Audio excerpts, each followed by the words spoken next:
स्वस्ति श्री गणेशाय नमः। हरिः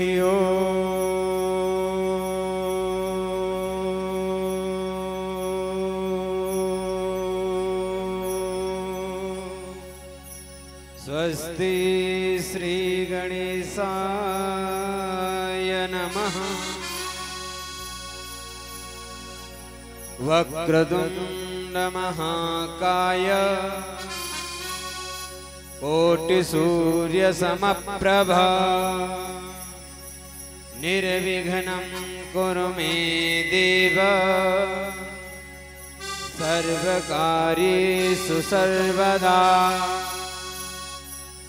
सर्वमंगलमांगल्ये शिवे सर्वार्थ साधिके शरण्ये त्र्यंबके गौरी नारायणे नमोस्तुते। मनोजवं मारुततुल्यवेगम् जितेन्द्रियं बुद्धिमतां वरिष्ठं वातात्मजं वानरयूथमुख्यं श्रीरामदूतं शरणं प्रपद्ये। कृष्णाय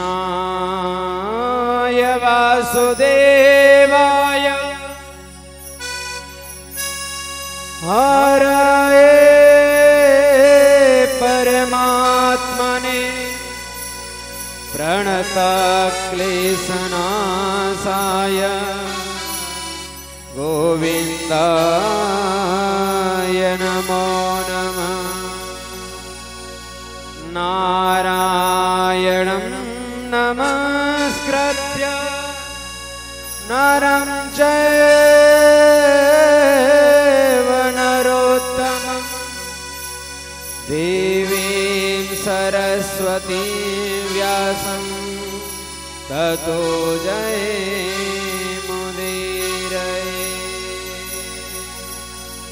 यं प्रव्रजन्तमनुपेतमपेतकृत्यं द्वैपायनो विरहकातर्याजुहाव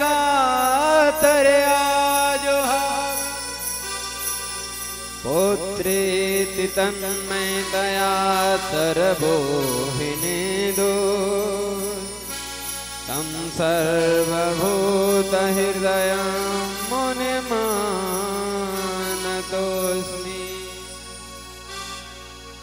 वंशी विभूषितकरार्णवनीरदाभा पीताम्बरादरुडबिम्बफलाधरोष्ठा पूर्णेन्दुसुन्दरमुखादरविन्दनेत्रा कृष्णात् परं किमपि तत्त्वमहं न जाने। जय जय श्री राधारमण जय जय नवल किशोर जय गोविंदजोर प्रभु जय जय माखन जोर। गुरुर्ब्रह्मा गुरुर्विष्णु गुरुर्देवो महेश्वरः गुरुः साक्षात् परब्रह्म तस्मै श्री गुरवे नमः। तस्मै श्री गुरवे नमः। इस पवित्र और दिव्य स्थान में विराजमान प्रत्यक्ष अप्रत्यक्ष रूप से समस्त देवी देवताओं के चरणों में कोटि कोटि बार प्रणाम करते हुए अकारण करुणा वरुणालय भक्तवांछा कल्पतरु तड़िंदित विनिंदित पीतांबर धारी श्री बाल कृष्ण लाल की वांगमय प्रतिमूर्ति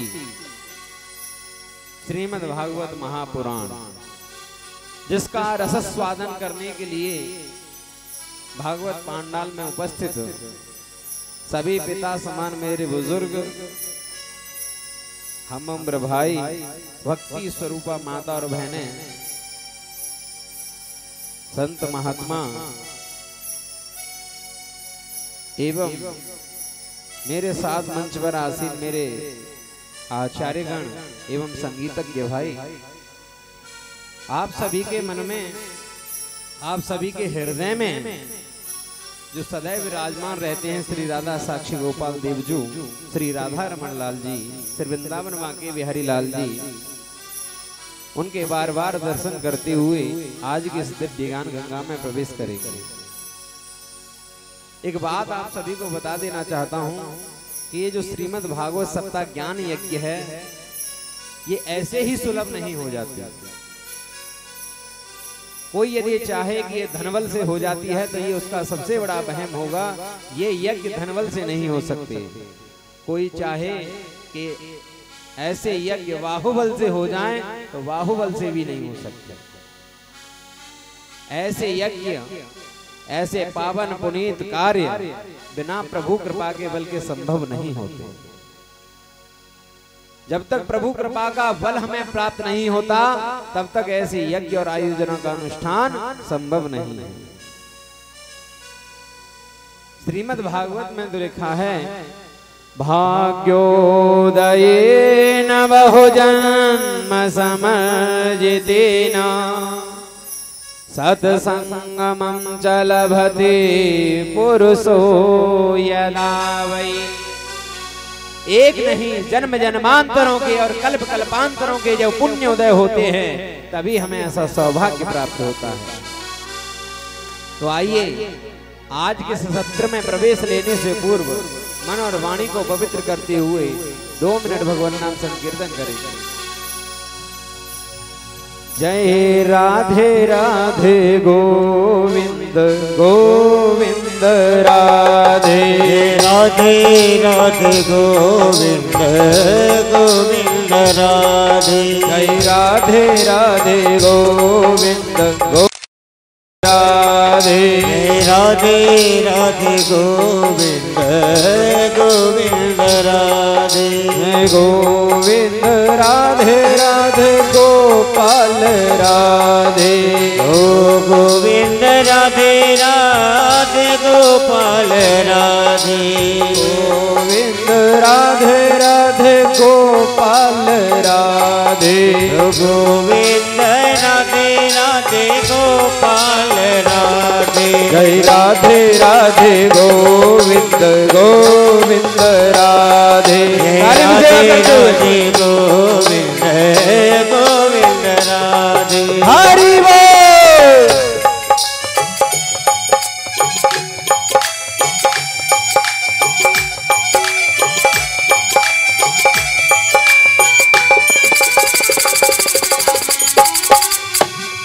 श्री राधे।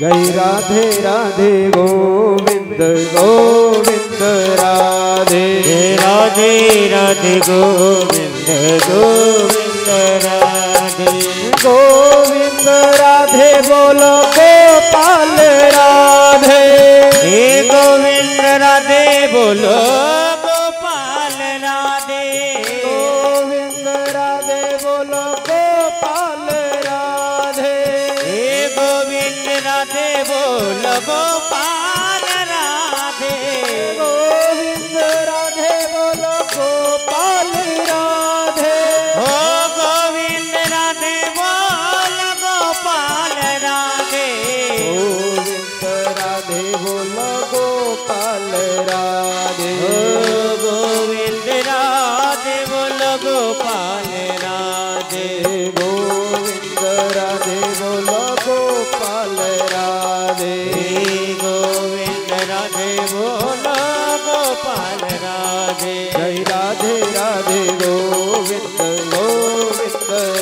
राधे राधे राधे गोविंद गोविंद राधे श्री राधे।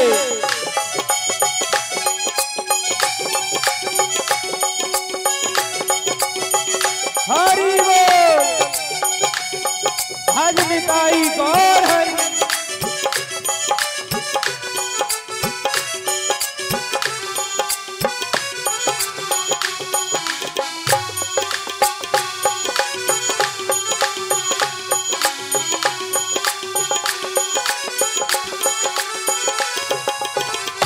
गोविंद राधे बोलो गोपाल राधे गोविंद राधे बोलो गोपाल राधे गोविंद गोपाल राधे गोविंद राधे बोलो गोपाल राधे गोविंद राधे बोलो गोपाल राधे गोविंद राधे बोलो गोपाल राधे गोविंद राधे बोलो गोपाल राधे गोविंद राधे गोपाल राधे राधे राधे हरि गोविंद राधे राधे राधे गोविंद गोविंद राधे राधे राधे गोविंद राधे ओ गोविंद राधे बोलो गोपाल राधे गोविंद राधे बोलो गोपाल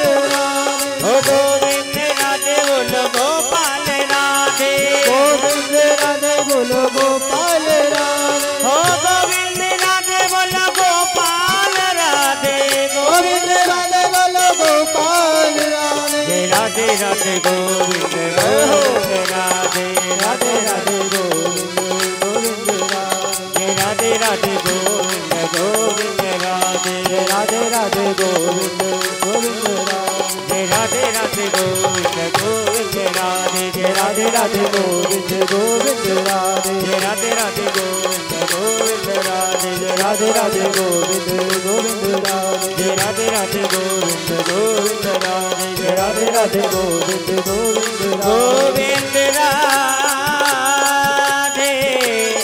गोपाल राधे गोविंद राधे। में प्रवेश करते हैं। सबसे पहले श्रीमद् भागवत सप्ताह ज्ञान यज्ञ के प्रथम स्कंद में मंगलाचरण किया गया है। पहले आप ये समझें कि मंगलाचरण किसे कहते हैं।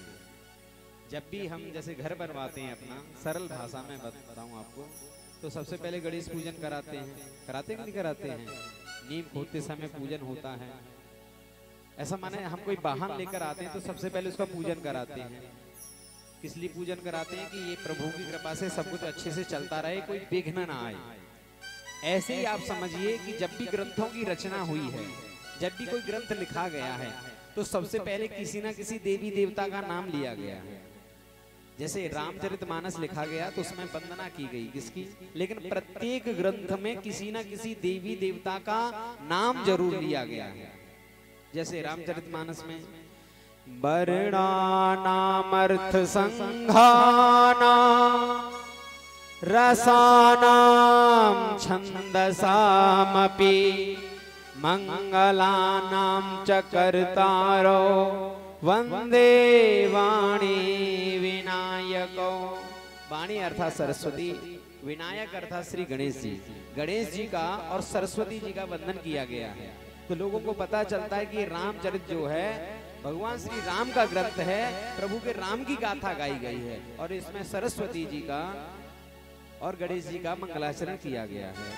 और भी बहुत सारे मंगलाचरण हुए हैं रामचरितमानस में, जैसे वर्णानाम अर्थ संगानाम रसानाम छंदसामपि मंगलानाम च कर्तारो वंदे वाणी विनायको भवानी शंकरो वंदे श्रद्धा विश्वास रूपिणो याभ्याम बिना न पश्यन्ति सिद्धि स्वांतस्थमीश्वर।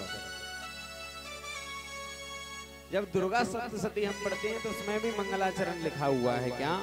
या श्री स्वयं सुकृतिनां भवने स्वलक्ष्मी पापात्मनां कृतधियां हृदये सुबुद्धि श्रद्धा सतां कुलजना प्रभवस्य लज्जा तां त्वां नतः स्म परिपालय देवी विश्वम्।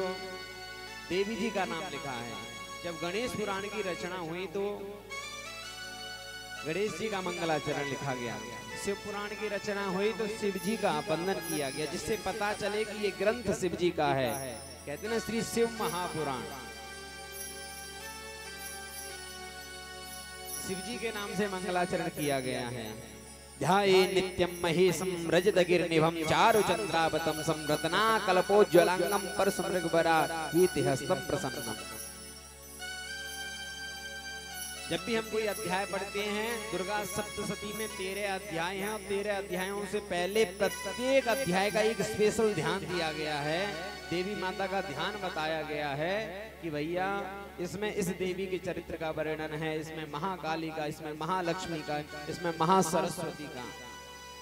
लेकिन एकमात्र श्रीमद् भागवत सप्ताह, ये श्रीमद् भागवत महापुराण एक ऐसा पुराण है जिसमें किसी भी देवी देवता का नाम नहीं लिया गया। अभी बात ये भी लिखी है, कोई कहता है कि भाई विष्णु पुराण है, कोई कहता है कृष्ण की कथा ज्यादा है तो कृष्ण पुराण है, तो इसमें किसी देवी देवता का नाम नहीं लिया गया। पहले ये समझ लें मंगलाचरण किया क्यों जाता है। शास्त्र में लिखा है विघ्न विध्वंस कामो मंगलमाचरेत, हमारे कार्य में कोई विघ्न ना आए इसलिए मंगलाचरण का उच्चारण किया जाता है। और मंगलाचरण कब कब किया जाता है तो ग्रंथादौ ग्रंथ मध्य ग्रंथांते च, जब भी किसी ग्रंथ की शुरुआत होती है तब मंगलाचरण किया जाता है। जब वह ग्रंथ मध्य में पहुंच जाता है तब भी भगवान का नाम लिया जाता है। जब ग्रंथ पूर्णता की ओर होता है, पूरा होता है, तब भी मंगलाचरण किया जाता है। और विघ्न विध्वंस कामो मंगलमाचरेत, हमारे कार्य में किसी भी प्रकार का विघ्न ना आए इसलिए मंगलाचरण किया जाता है। लेकिन मंगलाचरण में किसी न किसी देवी देवता का नाम अवश्य होता है। लेकिन श्रीमद् भागवत में किसका नाम लिया है तो आप ध्यान से सुनेंगे। जन्माद्यस्य यतोन्भयादितरत चार्थे स्वभिज्ञ स्वराट् तेने ब्रह्म हृदय आदि कवये मुह्यन्ति सूरयः तेजो वारि मृदां यथा विनिमयो यत्र त्रिसर्गो मृषा धाम्ना स्वेन सदा निरस्तकुहकम् सत्यं परं धीमहि सत्यं परं धीमहि। बार बार श्रीमद् भागवत सत्ता ज्ञान यज्ञ में किसी भी देवी देवता का नाम नहीं लिखा, इसमें लिखा है सत्यम परम धीमहि सत्यम परम धीमहि सत्यम परम धीमहि। जो त्रिकालाबादित सत्य है, किसी देवी देवता का नाम नहीं लिखा। यदि राम जी का नाम लिख देते तो राम जी के जितने भक्त हैं वो कहते ये ग्रंथ तो हमारा है। अभी कृष्ण का नाम लिख देते मंगलाचरण में, हेडिंग डाल देते, तो कृष्ण के जो भक्त हैं वो कहते कि ये भक्त ये पुराण तो हमारा है। यदि देवी जी का नाम लिख देते जो दुर्गा मैया के भक्त हैं वो कहते यह पुराण तो हमारा है। इसीलिए श्री व्यास जी महाराज ने इसमें कहीं भी किसी देवी देवता का नाम नहीं लिखा, इसमें बार बार सत्य कह के वंदना की गई है। और वो सत्य कौन है? वो साक्षात परमात्मा।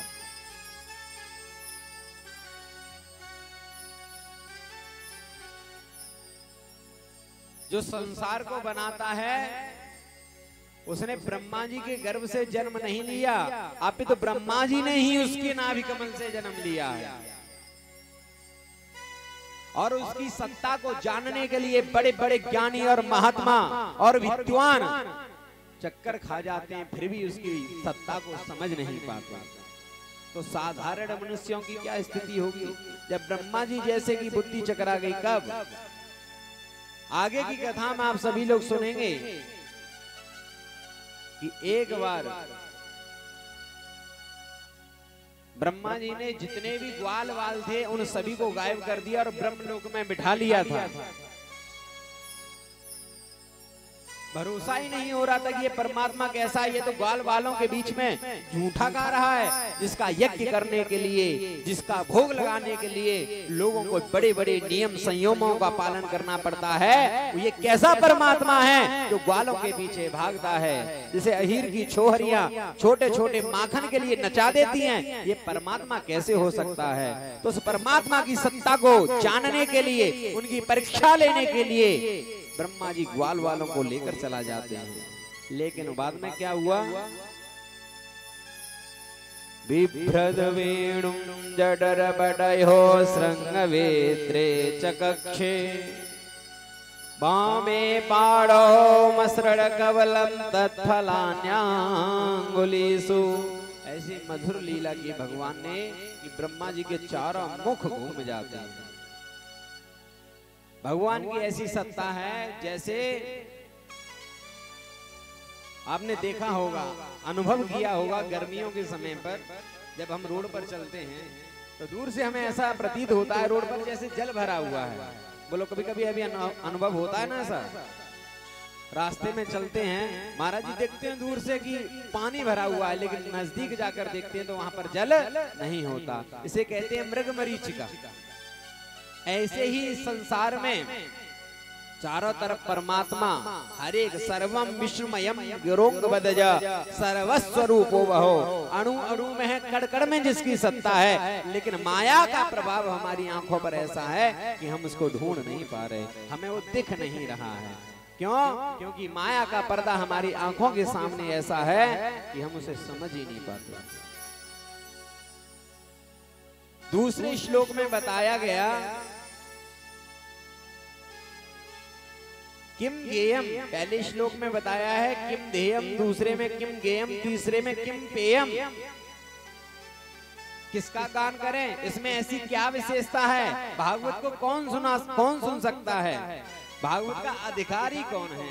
तो बताया जो निर्मत्सर है, जो छल रहित है, जिसके अंदर छल नहीं है, मत्सर नहीं है। मत्सर माने ईर्ष्या। मत्सर और मच्छर में एक ही अक्षर का अंतर है। मच्छर तो बाहर से काटता है, लेकिन उससे बचने के लिए तो बहुत सारे उपाय संसाधन किए जा सकते हैं। लेकिन मत्सर तो अंदर से काटता है कि उससे बचने के संसाधन नहीं कर सकता। जहां किसी का सुख देखा, वैभव देखा, जहां देखा भैया ये तो तरक्की कर रहा है, ये तो आगे बढ़ रहा है, तो तुरंत अंदर वाले मत्सर ने काटना प्रारंभ कर दिया। अरे ये कैसे बढ़ रहा है, ये कैसे तरक्की कर रहा है, अरे ये तो इस कार्य को कर ही नहीं सकते, कैसे कर रहे हैं। अंदर वाला जो मत्सर है वो काटना प्रारंभ कर देता है। और हमारे गुरुदेव कहा करते हैं कि कंचन तजना सहज है, सहज प्रिया का नेह, मान बड़ाई ईर्ष्या दुर्लभ तजना ये। कोई व्यक्ति ऐसा हो जाता है महान कि धन दौलत को छोड़ देता है, बोले मुझे धन दौलत नहीं चाहिए। कंचन तजना सहज है, सहज प्रिया का नेह। कई तो ऐसे होते हैं अपने घर परिवार को छोड़ देते हैं, लेकिन जहां संगत जुड़ती है ना, फिर कहते हैं अगर किसी दूसरे को ज्यादा सम्मान मिल जाए तो अंदर वाला मत्सर काटना शुरू कर देता है। मान बड़ाई ईर्ष्या, बोले अरे जब हमने इतना छोड़ दिया तो कम से कम समाज में मान सम्मान तो मिलना ही चाहिए। तो अंदर वाला मच्छर काटने लगता है। जीव अपने दुखों से इतना दुखी नहीं है जितना कि दूसरों के सुखों से दुखी हो रहा है। तीसरा श्लोक बताया, निगम कल्पतरोर गलितम फलम सुखमुखात् व्रतद्रव्य संयुतम पिबत भागवतम रसमालयम मुहुरहो रसिका भुवि भावुका। ये भागवत क्या है? जो वेद रूपी जो कल्प वृक्ष है, इनका फल ही तो श्रीमद् भागवत महापुराण है। बोले फल तो खाया जाता है और आप तो पीने की बात कर रहे हैं। बोले क्योंकि ये रस ही रस है। बोले जब ये फल धरती पर आया तो फूटा नहीं। बोले ऐसे ही ये फल धरती पर नहीं आया है, गुरु परंपरा से आया है। कैसे आया गुरु परंपरा से? सबसे पहले नारायण भगवान ने इस चतुश्लोकी भागवत को अपने पुत्र नारद जी को सुनाया। नारद जी ने इस चतुश्लोकी भागवत को श्री व्यास जी महाराज को सुनाया। व्यास जी महाराज ने इन 4 श्लोकों के 18,000 श्लोक बना दिए और अपने पुत्र सुखदेव को सुनाया। और सुखदेव जी ने वह भागवत कथा परीक्षित को सुनाई। और वहां पर बहुत सारे संत महात्मा लोग बैठे हुए थे, जिनके माध्यम से आज यह कथा हमें और आपको प्राप्त हो रही है। इसीलिए इसमें कोई गुठली नहीं है, कोई छिलका नहीं है, रस ही रस है। निगम कल्पतरोर गलितम फलम सुख मुखात द्रव्य संयुतम। बोले क्या गारंटी कि इसमें अमृत ही होगा, क्या गारंटी है कि ये फल मीठा ही होगा। भाई दुनिया में सब लोग अपने फलों को मीठा ही बताते हैं। कोई ऐसा व्यक्ति है जो अपने फलों को कह दे कि हमारे फल तो खट्टे हैं? परीक्षित जी, सब लोग अपने फलों को मीठा ही बताते हैं। तो क्या गारंटी है व्यास जी की ये जो भागवत है इसमें अमृत ही अमृत होगा, ये मीठा ही होगा? बोले गारंटी है, ये रस बिल्कुल अमृतमय है, बिल्कुल मीठा है। बोले कैसे? बोले फलों का उत्तम पारखी होता है तोता। फलों की पहचान करने की विशेषता कौन से पंछी के पास है? तोते के पास। बोला करो ना, किसके पास है? अभी 2 बातों में से एक बात सत्य है कि जब कोई फल लगा हो, या तो जो फल मीठा होता है तोता उसी फल को जाके चोंच मारता है, या फिर यूं मानिए कि उस फल पर चोंच मारने से वो फल मीठा हो जाता है। 2 में से एक बात तो सत्य है ही है।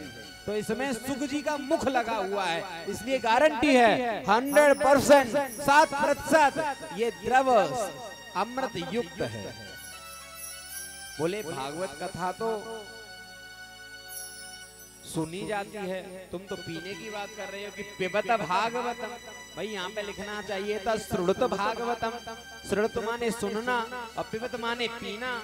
बोले ऐसा है, यदि इसको सुनोगे तो एक कान से सुनोगे, दूसरे कान से निकाल दो। इसीलिए से एक कान से सुनो और अपने हृदय भवन में उतार लो, इसलिए पीने की बात कही। बोले जी कितना सुने, जहां देखो वहां कथा ही कथा होती रहती है।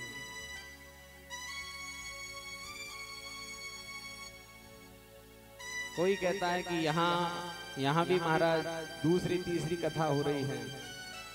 कोई कहता है कुछ दिन पहले तो पड़ोस के गांव में चल रही थी। कितना सुने, जो ये कहता है कितना सुने, बहुत सुन चुके, अब सुनने की कोई आवश्यकता नहीं है। अरे सुन सुन के महाराज डूब गए, नहीं डूबे। अगर डूब गए होते तो ये बात ना कह पाते कि डूब गए, इसका मतलब अभी कमी है।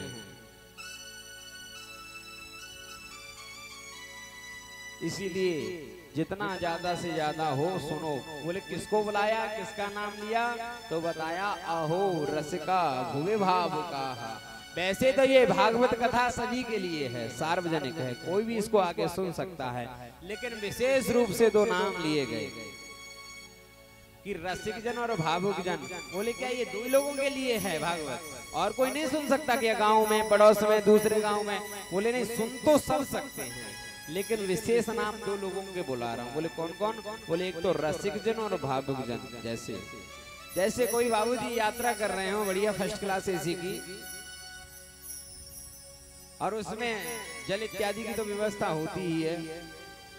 कोई व्यक्ति किसी स्टेशन पर गाड़ी रोके और कोई व्यक्ति आके कहे कि बाबूजी थोड़ा सा जलपान कर लीजिए, जल पी लीजिए, तो बाबूजी पूछेंगे पहले ये बताओ तुमने हाथ धुले थे अथवा नहीं धुले थे? बोले नहीं महाराज अभी बिल्कुल धुलकर आया हूँ। बोले साबुन से धुले या मिट्टी से धुले हैं? बोले नहीं महाराज साबुन से धुलकर आया हूँ। अच्छा जो पात्र में जल पिला रहे हो ना, ये जल आपने साफ किया था? बोले हाँ महाराज बिल्कुल शुद्ध कर लाया हूँ। बोले अच्छा ये जल जो है हैंडपंप का है या कुएं से भरकर लेकर आए हो? 100 सवाल कर दिए। क्यों? क्योंकि उनको प्यास नहीं है। अगर यही बाबूजी कहीं रेगिस्तान में फंस जाएं और बढ़िया भयंकर जेठ का महीना हो, तपती जो नव तपा जो चल रहे हैं, ये नव तपा भयंकर हो, और इनमें जाकर यदि कोई कहे 2-3 दिन से पानी न मिले और कोई जाकर कह दे बोले बाबूजी जल पिएंगे, तो क्या वो इतने सवाल करेंगे? बोलो क्यों नहीं करेंगे? क्योंकि उनको प्यास लगी है, अभी समय नहीं है। और शास्त्र कहता है क्षुधातुराणाम न अन्न भेदा त्रसातुराणाम न पात्र शुद्धि निद्रातुराणाम भूमिन सय्या कामातुराणाम भयम न लज्जा। क्षुधातुराणाम न अन्न भेदा, जब व्यक्ति को भूख लगती है ना, ऐसी वैसी भूख नहीं, जब भूख भयंकर वाली लगी है तो फिर वो ये भेद नहीं देखता कि ये रोटी कल की है या परसों की है। बोलो देखता है, फिर तो कहेगा अरे कब की रोटी है, भूख लगी है। बोले रोटी रखी है कल की, बोले ले आप कोई बात नहीं, मट्ठे में मिल गई खा लूंगा। क्यों? क्योंकि भूख लगी है। क्षुधातुराणाम न अन्न भेदा त्रसातुराणाम न पात्र शुद्धि। त्रसा माने होता है प्यास, जब प्यास लगती है जीव को तो पात्र की शुद्धि नहीं देखी जाती, मिट्टी का पात्र है अथवा किसी और वस्तु का पात्र है। ऐसे ही निद्रातुराणाम भूमिन सय्या, जब व्यक्ति को नींद लगती है ना महाराज, तो गाड़ी में बैठे बैठे, ट्रेन में बैठे बैठे सो जाता है। आप पे तो जब मोटरसाइकिल पर, बाइक पर चल रहा हो ना, उस पर ही बैठी बैठी नींद आ जाती है। कोई कहता है महाराज हमें तो बढ़िया डेवलप के गद्दों पर ही नींद आती है। अरे महाराज अभी तुम्हें नींद है नहीं, इसीलिए ये सब बातें हैं। जब नींद आएगी ना तो पता भी नहीं चलेगा कब नींद आ गई। निद्रातुराणाम भूमिन सय्या। वैसे तो ये कथा सबके लिए सार्वजनिक है, लेकिन तो रसिक जनों को ही इसीलिए बुलाया कि भैया इस चीज के महत्व को समझेंगे। बोलिए सद्गुरुदेव भगवान की जय। आइए एक छोटा सा कीर्तन पर आगे प्रवेश लेते हैं। श्री कृष्ण गोविंद हरे। नारद जी ने भगवान से पूछा कि आप कहाँ रहते हैं, आपका कोई सुनिश्चित कोई पता है जहाँ पर भक्त आपको मिल जाए?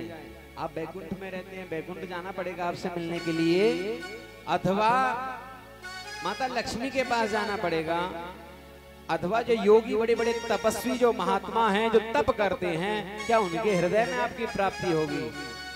तो भगवान कहते हैं नारद जी से कि पेन निकालो और डायरी निकालो, मेरा एड्रेस लिखो, मैं बताता हूँ। तो भगवान कहाँ रहते हैं भगवान स्वयं बता रहे हैं। क्या? नाहं बसामि वैकुंठे योगिनां हृदये च मद्भक्ता यत्र गायन्ति तत्र तिष्ठामि नारद, तत्र तिष्ठामि नारद। नाहं बसामि वैकुंठे, ये जरूरी नहीं कि मैं वैकुंठ में मिल जाऊं, और ये भी आवश्यक नहीं कि योगियों के हृदय में मिल जाऊं, लेकिन जहां मेरे भक्त मेरा भजन कीर्तन करते हैं तत्र तिष्ठामि नारदा, मेरा स्थान वही होता है। तो आइए सभी लोग बड़े मनो और भाव से कीर्तन बोलेंगे। श्री कृष्ण गोविंद हरे मुरारी, हे नाथ नारायण वासुदेवा। श्री कृष्ण गोविंद हरे मुरारी, हे नाथ नारायण वासुदेवा। ऐसे नहीं भैया, तालियों की सेवा करते हुए और जोर से खुद बोलेंगे। श्री कृष्ण गोविंद हरे मुरारी, हे नाथ नारायण वासुदेवा। श्री कृष्ण गोविंद हरे मुरारी, हे नाथ नारायण वासुदेवा। हे नाथ नारायण वासुदेवा, हे नाथ नारायण वासुदेवा। हे नाथ नारायण वासुदेवा, हे नाथ नारायण वासुदेवा। देखो भैया, जब भी भजन कीर्तन होता है तो हाथ बांध के नहीं बैठा जाता। एक और विशेष बात बता दें, जितने भी आसन है यदि शरीर साथ नहीं देता तो किसी भी आसन पे बैठ जाएं, लेकिन जो लोग पैर बांध के बैठते हैं ना, इस तरीके से पैर बांध लेते हैं, इसको कहते हैं महाराज दरिद्रासन। कौन सा आसन? दरिद्रासन। जो अपने घुटनों को बांध ले और इस तरीके से बैठ जाए उसे कहते हैं दरिद्रासन। और लक्ष्मी स्वयं कहती हैं यदि भगवान विष्णु भी इस तरीके से बैठ जाए तो मैं उसको भी छोड़कर चली जाऊंगा। इसीलिए इस आसन पर नहीं बैठे और ताली की सेवा अवश्य करें। क्यों कि राम नाम सुंदर कर तारी, संशय विहग उड़ावनहारी। जब भी भजन कीर्तन में हम ताली बजाते हैं तो हमारे हाथ की जो खराब रेखाएं हैं तो मिट जाती हैं और अच्छी रेखाओं का निर्माण होता है। और हमारा मन रूपी पंछी यदि जहाँ कहीं भी बाहर दौड़ रहा होता है तो वे इकट्ठा होके यहाँ पर आ जाता है और कीर्तन करता है। श्री कृष्ण गोविंद हरे मुरारी, हे नाथ नारायण वासुदेवा। श्री कृष्ण गोविंद हरे मुरारी, हे नाथ नारायण वासुदेवा। हे नाथ नारायण वासुदेवा, हे नाथ नारायण वासुदेवा। हे नाथ नारायण वासुदेवा, हे नाथ नारायण वासुदेवा। श्री कृष्ण गोविंद हरे मुरारी, हे नाथ नारायण वासुदेवा। कृष्ण गोविंद हरे मुरारी, हे नाथ नारायण वासुदेवा। हरि बोल।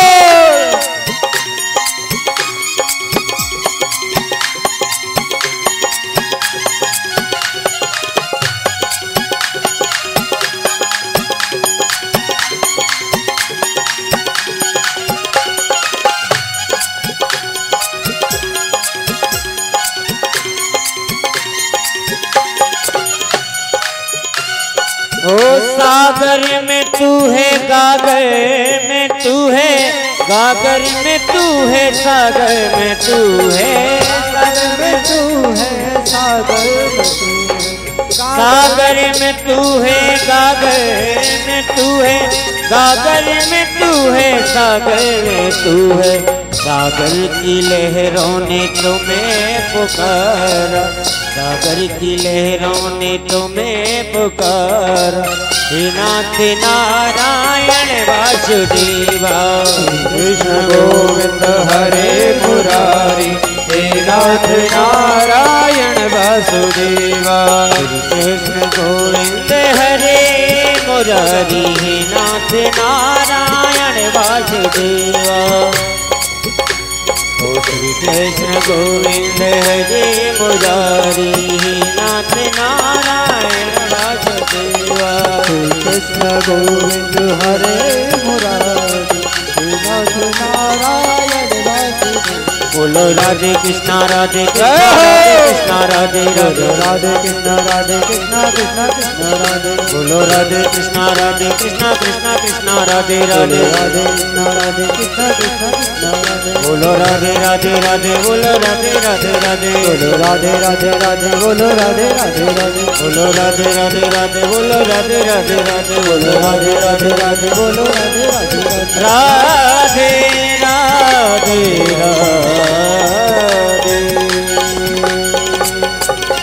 से सोनकादिक कहते हैं ये सत्संग तो दिव्य चल ही रहा है, हमारे आपसे कुछ प्रश्न हैं उनको हम पूछना चाहते हैं। और हमारा एक प्रश्न नहीं, दो नहीं, हमारे पूरे 6 प्रश्न हैं। हम आपसे 6 प्रश्न करना चाहते हैं। बोले हाँ जी बिल्कुल करिए। देखिए प्रश्न भी जब होने चाहिए तो शास्त्र सम्मति होनी चाहिए, मनगढ़ंत नहीं। आजकल लोग एक आध कोई पुस्तक पढ़ लेते हैं, वो आती है पुस्तक आखिर क्यों। बोले स्त्रियां मांग में सिंदूर क्यों भरती हैं, रविवार के दिन तुलसी क्यों नहीं तोड़ी जाती, फलाने के पिताजी का क्या नाम था। अभी कहीं कथा हो रही थी, अभी कथा होकर आई है, तो वहां लोग पूछ रहे थे कि महाराज जी सुदामा के माता पिता का क्या नाम है। हमने कहा पिताजी का नाम है नारायण और माताजी का नाम है लक्ष्मी। बोले कहाँ लिखा है। हमने कहा भैया ढूंढ लो तुम्हें जहां से ढूंढा जाए। बोले नहीं महाराज ये नाम नहीं है। अरे फालतू के नामों से क्या करोगे, तुम्हें अपने बाप परदादाओं के नाम सही से याद नहीं होंगे, तुम उनका नाम जान के क्या करोगे।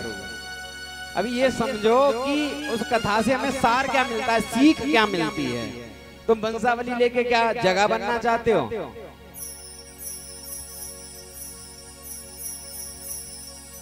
कई लोग इसी में उलझे पड़े रहते हैं, महाराज इसका नाम उसका नाम। और सही तरीके से यदि उनसे कहा जाए कि भैया ठीक है आपको 2 बजे कथा में आना है, तो सबकी नानी मर जाती है, तब नहीं आया जाएगा। लेकिन फालतू की जो चर्चा है वो महाराज वो तूने खूब एकदम आराम से वो खूब कितने भी करवा लो। तो प्यारे भक्तों, कहने का तात्पर्य ये है कि कोई भी कथा से हमें सार क्या प्राप्त हो रहा है, वो सीख हमारे जीवन में क्या परिवर्तन ला रही है। व्यर्थ के प्रसंगों में उलझने से कोई तात्पर्य नहीं। तो यहाँ श्री सूत जी महाराज से 6 प्रश्न किए। पहला प्रश्न ये किया कि मानव के लिए परम धर्म क्या है। क्या सुबह 4 बजे जग जाना, 5 बजे जग जाना, जल्दी स्नान कर लेना, क्या ये मानव का परम धर्म है? दूसरा प्रश्न हमारा ये है कि जब हम मंदिर में पूजा करने के लिए जाते हैं तो बड़ी विचित्र बात लगती है। महाराज जी, सौनक जी कह रहे हैं सूत जी से कि बड़ी विचित्र बात लगती है कि मंदिर में पूजा करने के लिए जाएं तो कोई कहता है शिव जी बड़े हैं, कोई कहता है भगवान श्री राम बड़े हैं, कोई कहता है कि कृष्ण बड़े हैं। और ये कलयुग है, नाना प्रकार के देवी देवता जगह जगह और नुक्कड़ नुक्कड़ खेत खेत में प्रकट हुए जा रहे हैं। महाराज, किसकी पूजा करें? तीसरा हमारा प्रश्न ये है कि वेद में परमात्मा को अजन्मा कहा गया है। जब अजन्मा कहा गया है तो फिर गोकुल में लीला कैसे करता है? कैसे देवकी की नंदन में खेल रहा है, कैसे यशोदा की गोद में खेल रहा है, कैसे कौशल्या की गोद में खेल रहा है। चौथा प्रश्न हमारा ये है कि भगवान के अवतार कितने हुए। कोई कहता है कि 10 अवतार हुए, कोई कहता है 6 अवतार हुए, कोई 20 अवतार, कोई 24 अवतार। आखिर अवतार कितने हुए भगवान? पांचवा प्रश्न हमारा ये है कि वक्ता श्रेष्ठ कौन है, जो छोटी सी बात को बहुत बड़ी बात फैलाकर तुम्हें बताए समझाए। क्या वक्ता वह श्रेष्ठ है, अथवा बहुत बड़ी बात को छोटे स्वरूप में समझा दे, वो बड़ी बात है। सागर में गागर भरे वो श्रेष्ठ है कि गागर में सागर भरे वो श्रेष्ठ है।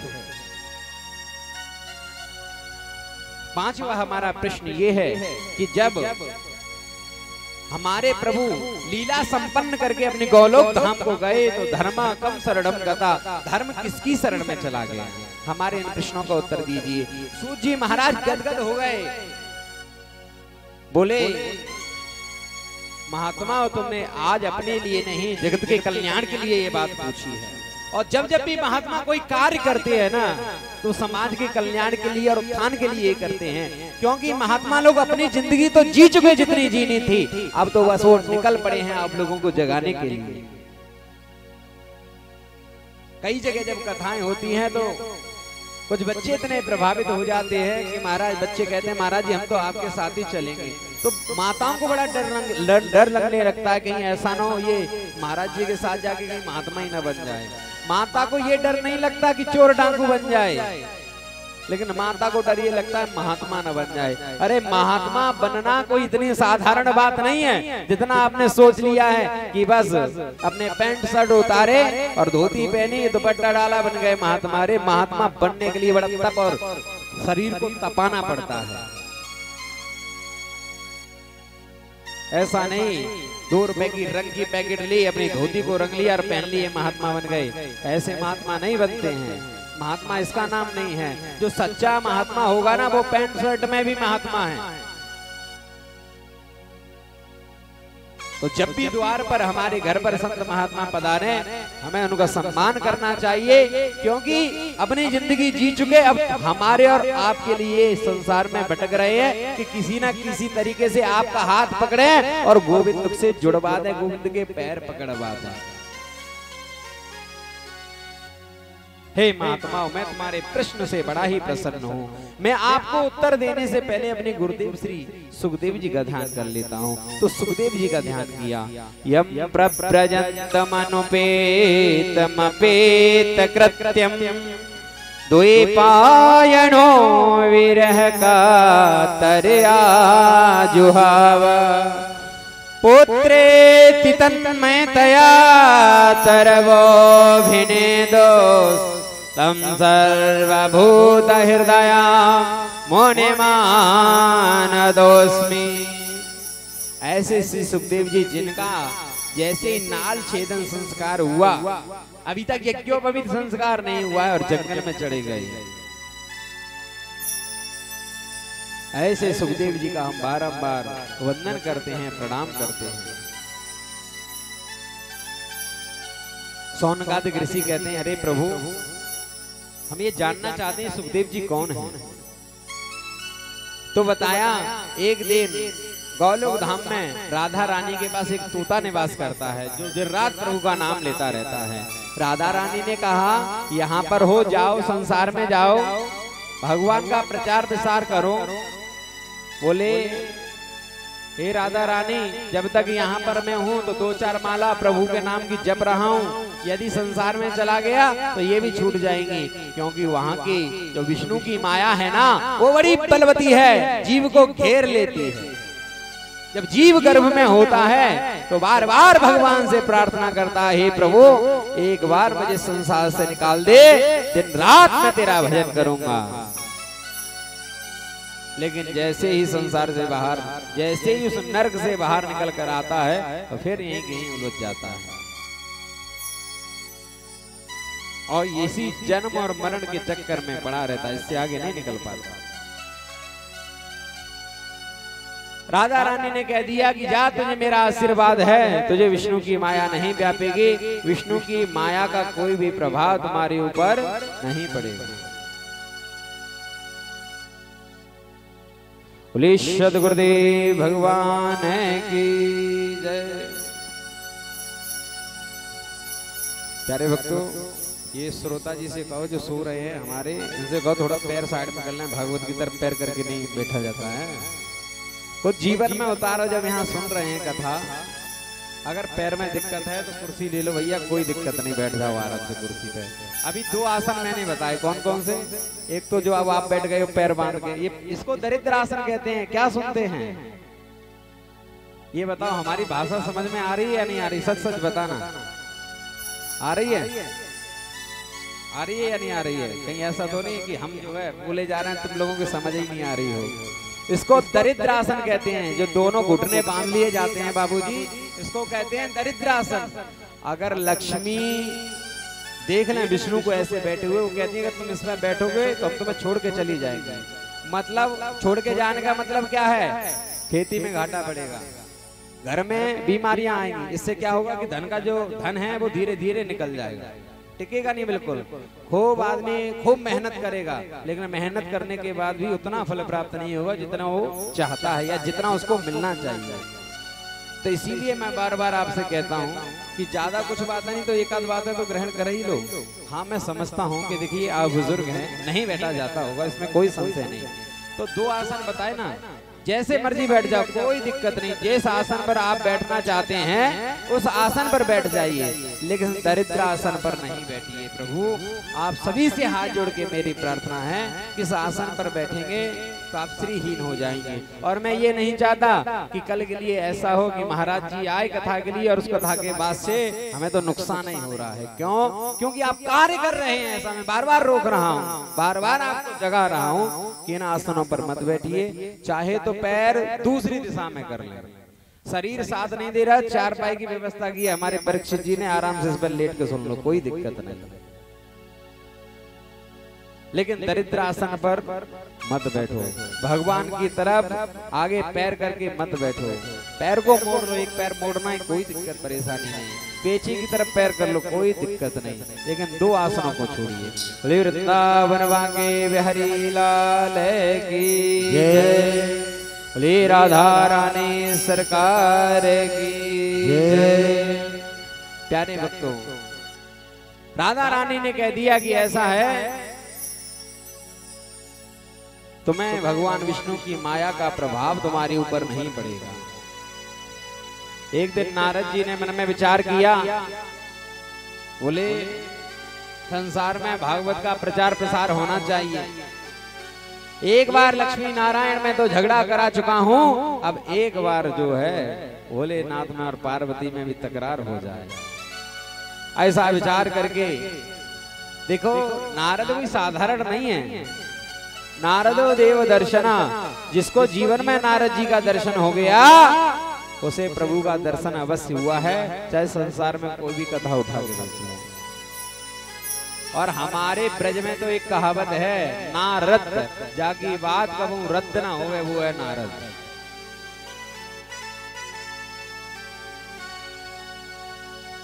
एक बार भोलेनाथ के यहाँ पर पहुंचे भोलेनाथ जी, ऊपर कैलाश पर्वत पर बैठे हुए थे।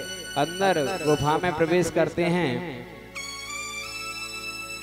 माता के पास। माता को जाके प्रणाम किया। माता ने सेवा सत्कार किया, बढ़िया लड्डू खिलवाए, बूंदी के जल पिलवाया। बोले नारद आजकल तुम दिखाई नहीं देते हो। बोले संसार के लोग इतने मतलबी हो गए हैं, इतने कपटी हो गए हैं कि मैंने संसार में आना जाना बंद कर रखा है। पति पत्नी आपस में झूठ बोलने लगे हैं। बोले चाहे किसी की भी कहो, हमारे पति तो हमसे बिल्कुल भी झूठ नहीं बोलते हैं। बोले अच्छा, ऐसा तो हो ही नहीं सकता कि कोई भी पति अपनी पत्नी से बिल्कुल सच सच सारी बात करे। क्यों माता बहनों, ऐसा होता है क्या? सब सही सही बात बताते हैं। कुछ कह रही हैं पार्वती जी की तरह। हाँ महाराज जी, हमारे पति तो सब कुछ बताते हैं। अच्छी बात है, यहाँ के पति बहुत बढ़िया हैं। प्यारे भक्तों, नारद जी ने कहा तो आपको ये भी बताया होगा कि उनके गले में जो मुन्नों की माला है वो किसकी है? बोले सब बताया नारद जी, लेकिन ये नहीं बताया। बोले ठीक है, अब तो हम जा रहे हैं, अब तुम जानो, तुम्हारा काम जानो। इतना कहते हुए नारद जी बाहर निकल जाते हैं। जैसे ही बाहर निकले तो भोलेनाथ दिखे। भोलेनाथ को प्रणाम किया। बोले माता जी आपको बुला रही है अंदर। बोले जहां से तुम आओगे वहां तुम माता जी बुलाएंगे। जैसे ही अंदर प्रवेश किए तो माताजी ने जितने भी सुंदर वस्त्र थे उन वस्त्रों का त्याग कर दिया और मलिन वस्त्रों को धारण कर लिया और कोप भवन में घुस जाती हैं। कोप भवन तो जानो, सबके ना जानो है? पहले के समय पे जब घर मकान बने काए, जैसे आजकल बेडरूम बने, वो ड्राइंग रूम बने और लिविंग रूम, फलाने रूम, ऐसे ही जो है पहले के समय पे बनते थे कमरे। तो कोप भवन, जिसमें यदि माता बहन रूठ जाती थी तो उसके अंदर चली जाती थी। फिर पति को बड़ी मनोहार करना पड़ता था, उसको उसके हिसाब से आभूषण लेके आने पड़ते थे, तब जाके पत्नियां मांगती थी। अब जैसे ही भोलेनाथ ने प्रवेश किया, बोले क्या हुआ देवी? बोले तुम तो बात मत कर लेना मुझसे। अरे देवी बताओ तो क्या क्या परेशान? बोले नहीं, तुम तो बिल्कुल बात नहीं करना, चुप रहना, बिल्कुल एक शब्द मत कह देना। तो चुप हो गए। अच्छा तुम बोलोगे नहीं, इसका मतलब? तो माताओं को जब पंचम स्वर है ना, वो सबसे अलग ही रहता है। पंचम स्वर जो है अलग ही रहता है। बोले क्या हुआ? बोले नहीं, तुम तो जो है बहुत कपटी हो। बोले कपटी तो इससे वो कहते जो हृदय में कोई बात छिपाता है। बोले क्या तुमने कोई मुझसे बात नहीं छिपाई? बोले मुझे तो नहीं लगता मैंने कोई बात छिपाई है। बोले अच्छा ये बताओ, तुम्हारे गले में जो मुंडों की माला है किसकी है? क्या आपने कभी मुझे बताया? भोलेनाथ के नेत्र सजल हो जाते हैं। बोले देवी कभी आपने मुझे ऐसा मौका अवसर ही नहीं दिया, और यदि मैं सच्चा आपसे प्रेम करता हूँ तो इसका कोई प्रमाण है तो साक्षात ये माला ही है। क्योंकि जब भी तुम लीला पूर्ण करके इस देह को त्यागती हैं, उसके बाद आपके मुंड को मैं इस माला में पिरो लेता हूँ। बोले फिर आप कपटी नहीं, महाकपटी हो। आपने ऐसी कौन सी औषधि खा ली है कि आप कभी मरते नहीं और मैं मर जाती हूँ? बोले मैंने अमर कथा सुन रखी है। अमर कथा, ये भागवत कथा ही मैंने सुन रखी है। बोले चरणों में गिर जाती है। भोलेनाथ आपने जो कथा सुनी है अमर कथा, ये कथा मुझे भी सुनाई है। तो आज भोलेनाथ ने अपना डमरू बजाया। पहली बार डमरू बजाया, जितने भी वहां पर पशु थे सभी गायब हो जाते हैं। दूसरी बार डमरू बजाया, जितने पंक्षी थे पंक्षी उड़ जाते हैं। तीसरी बार डमरू बजाया तो वहां पर भोलेनाथ का त्रिशूल जाकर देखता है चारों तरफ परिक्रमा करके कि यहाँ पर कोई है तो नहीं। एक तोते का अंडा छोटा सा वहीं डमरू की धमक से गिर जाता है, जो कि फूट जाता है। भोलेनाथ ने कहा कि जब मैं कथा सुनाता हूँ तो कथा सुनाते समय मैं इतना तन्मय हो जाता हूँ कि कथा में इतना खो जाता हूँ कि मुझे ध्यान ही नहीं रहता कि मेरे पास कौन बैठा है कौन नहीं बैठा है। इसीलिए जब मैं कथा सुनाऊं तो हुकरा तुमको देना पड़ेगा, जिससे कि मुझे पता चल जाए कि तुम कथा सुन रही हो। बोले ठीक है। तो भोलेनाथ जी आज जो है कथा सुनाने के लिए तैयार। महासन पे महादेव जी बैठे आसन मार, अमर कथा जब लगे सुनाने गोरा के त्रिपुरा उमा के पड़ गए सोता फूकरा दे रहा तोता। ओए उमा के पड़ गए सोता फूकरा दे रहे तोता। ओए उमा के पड़ गए सोता फूकरा दे रहे तोता। भामासन पर महादेव जी बैठे आसन मार अमर कथा जब लगे सुनाने गौरा को त्रिपुरा उमा के पड़ गए सोता फूकरा दे रहो तोता। ओए उमा के पड़ गए सोता फूकरा दे रहो तोता।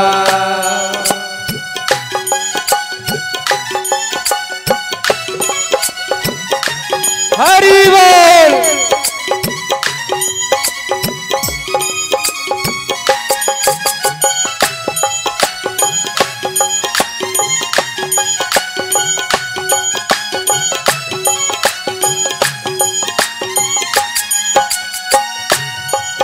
अरे कथा को सुनते सुनते और माँ वहीं पर सोई। कथा को सुनते सुनते और माँ वहीं पर सोई।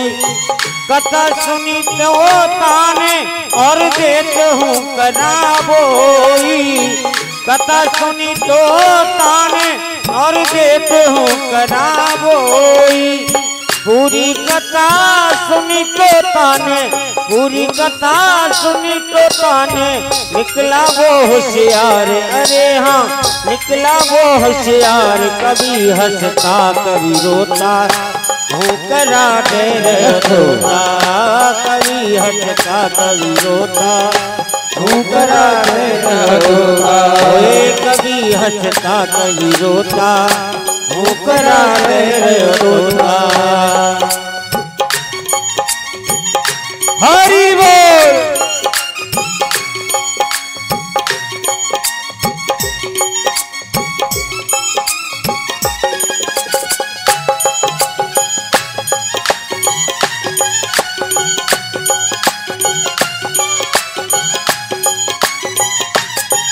ओ भामासन पर महादेव जी बैठे आसन मार अमर कथा जब लगे तो नाने गौरा को ठपरा रे उमा के पर गए सोता फूकरा दे रहे तोता। हुए उमा के पर गए सोता फूकरा दे रहे तोता। हुए उमा के पर गए सोता फूकरा दे रहे तोता। हुए उमा के पर गए सोता फूकरा दे रहे तोता। हुए उमा के पर गए होता फूकरा दे रहे तोता। हुए उमा के पर गए तोता फूकरा दे रहे तोता।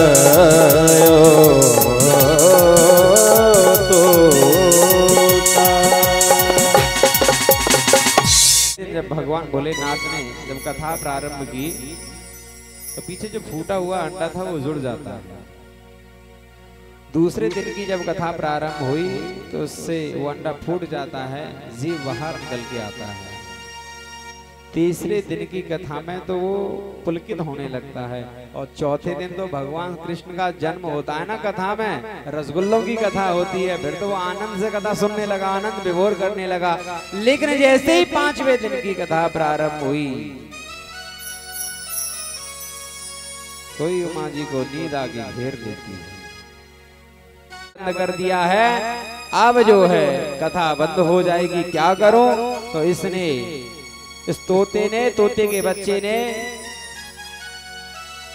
जैसे मैया हुंकरा दे रही थी उसी आवाज में हुंकरा देना प्रारंभ कर दिया।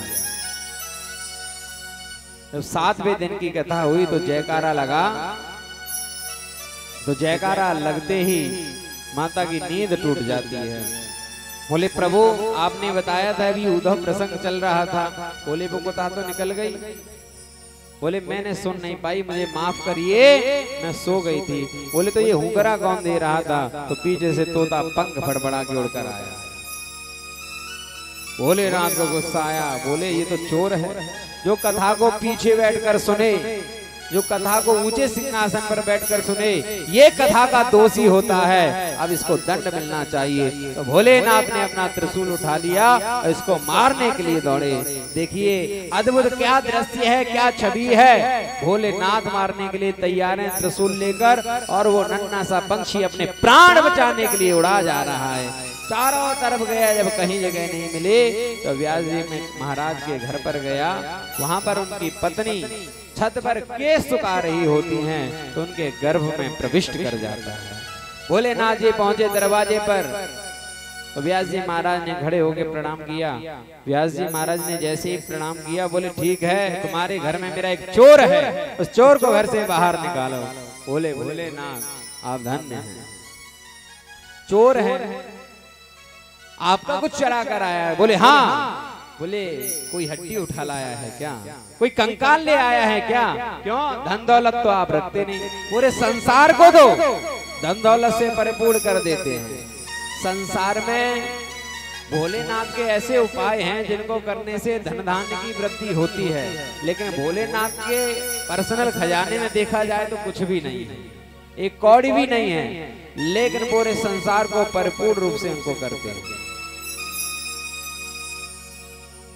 भोलेनाथ की जब पूजा करते हैं, प्रदोष वाले दिन, जिनके यहाँ पर थोड़ा जो चाहते हैं कि धन धान्य की वृद्धि हो, तो उनके लिए उपाय हैं, सभी लोग नोट कर लेना।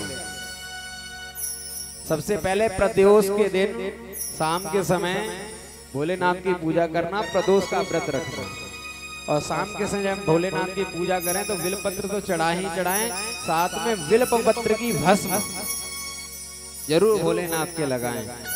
वो लगाने से शाम के समय भोलेनाथ प्रसन्न होते हैं और उसके ऊपर असीम लक्ष्मी की कृपा होती है। बोलिए सद्गुरुदेव भगवान की जय। प्यारे भक्तों, हाथ जो है जब इस प्रकार कहा तो भोलेनाथ ने कहा कि मेरी अमर कथा सुनकर आया है, मेरी कथा चोरी की है। बोले भोलेनाथ सच में आप भोले हैं, जिसने अमर कथा सुन ली हो वो तो अमर हो गया, फिर आप इसे क्या मरने के लिए आए हैं? आप धन्य हैं भोलेनाथ। क्षणे रुष्टा क्षणे दुष्टा, रुष्टा दुष्टा क्षणे क्षणे। एक क्षण में प्रसन्न हो जाएं और एक क्षण में क्रोधित हो जाएं। सच में भोलेनाथ आप धन्य हैं। भोलेनाथ जी लौट जाते हैं, वो बच्चा गर्भ में 12 वर्ष तक रहा। एक दिन व्यास जी की पत्नी ने व्यास जी महाराज से कहा, जी सुनते हो, मुझे मेरे गर्भ में बड़ी पीड़ा होती है और मुझे वेद के मंत्र सुनाई देते हैं। व्यास जी ने कहा, जरूर कोई संत महात्मा गर्भ में आया है, कोई जरूर पुण्य आत्मा है, इसीलिए आपको वेद के मंत्रों की आवाज आती है। बताइए। जैसे ही आवाज लगाई व्यास जी महाराज ने, अरे पुत्र, तुम्हारी माता को बड़ा कष्ट होता है, निकल कर आइए बाहर, कहाँ मल मूत्र में पड़े हुए हो? अरे माँ के पेट की गंदगी में क्यों पड़े रहते हो? वहाँ छोटे छोटे जीवाणु और कीटाणु धीरे धीरे बच्चे के नन्हे से शिशु के शरीर को काटते हैं। अरे बाहर निकल कर आओ, तुम्हारी माता को बड़ा कष्ट होता है, कहाँ मल मूत्र में पड़े हुए हो? जब माँ मलमूत्र का त्याग करती है तो बच्चे के मुख से ऊपर ये मलमूत्र होकर निकलता है, जिसे कहते हैं गर्भवास समम दुखम न भूतो न भविष्यति। गर्भ में जीव को जितना दुख होता है उतना संसार में कहीं दुख नहीं होता। अरे पुत्र बाहर निकल कर आओ। तो पुत्र अंदर से आवाज लगाता है, पिताजी मैं बाहर नहीं आऊंगा। बोले क्यों? क्योंकि बाहर आकर मुझे विष्णु की माया घेर लेगी और संसार में काम क्रोध लोभ मोह मद मत्सर ये विकार भरे पड़े हैं। कम से कम माँ के पेट में ये विकार तो नहीं है, कोई किसी को धोखा तो नहीं देता, किसी भी प्रकार का लोभ और लालच तो नहीं है। अरे संसार में इतनी गंदगी भरी पड़ी है कि संसार की गंदगी से तो अच्छा है माँ के पेट की गंदगी में ही रहूं, मैं बाहर नहीं निकलूंगा।